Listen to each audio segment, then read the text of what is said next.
Bonjour à tous les amis, j'espère que vous allez bien. C'est le Footix. Aujourd'hui, on se retrouve dans une nouvelle vidéo. Comme je vous ai dit, on se fait une vidéo par jour pour présenter chaque groupe avant la Coupe du Monde. Aujourd'hui, c'est le jour 11. On part sur le groupe B.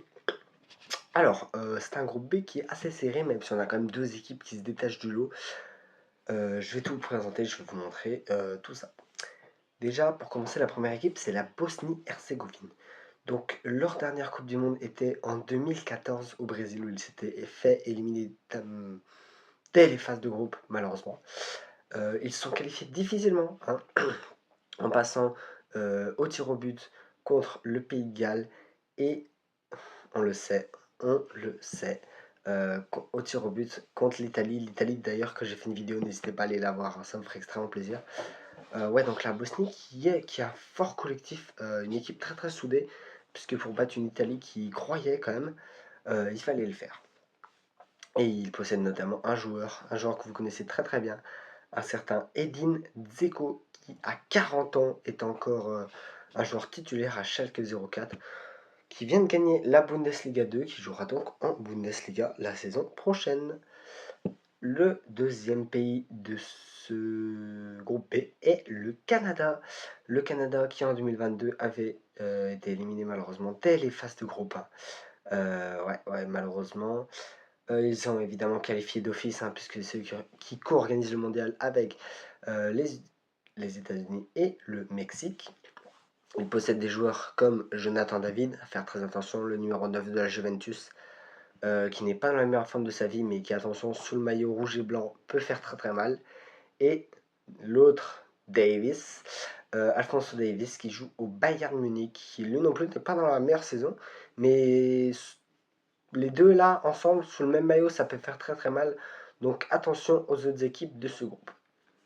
La troisième équipe, certainement la moins relevée, c'est le Qatar. Le Qatar qui en 2022, après s'être fait qualifier d'office, qui s'est fait éliminer en phase de groupe, la pire équipe de l'histoire à organiser un mondial avec 0 points, 0 victoire, 1 but marqué, qui se sont qualifiés assez difficilement, le Qatar, mais qui ont réussi à passer. Donc franchement, un grand bravo à eux et bah, ils le méritent, cette sélection.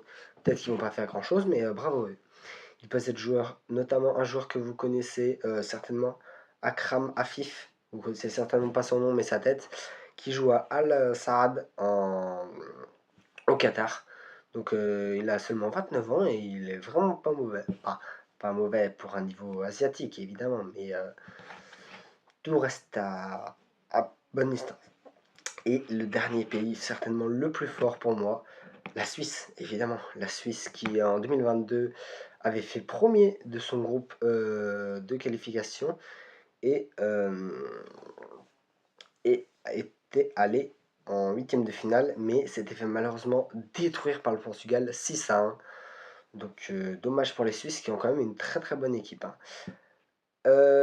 Ils sont qualifiés premiers de leur groupe aussi, donc on a une très très bonne équipe avec des joueurs notamment comme Granit Xhaka, évidemment, à Sunderland, Kobel qui joue au Bayern Munich.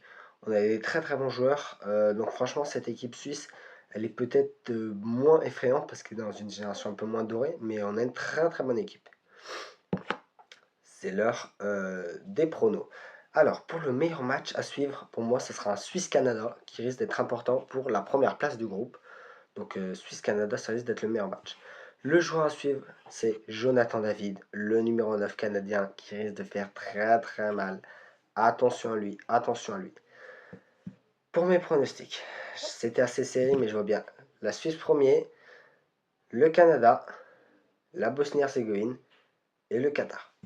Je pense que ces pronostics me paraissent les meilleurs. Si on n'a pas de grosses surprises, peut-être la Bosnie qui pourra aller choper quelques points, notamment une deuxième place contre le Canada, mais reste à voir.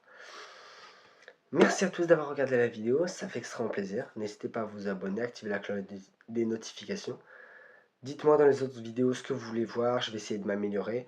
Dites-moi pendant la Coupe du Monde quel type de vidéo vous voulez que je fasse. Si vous voulez que je résume un match, que je résume une semaine ou que je parle d'un joueur, dites-moi dans les commentaires ce qui vous ferait plaisir. Et puis c'était le Footix, à demain.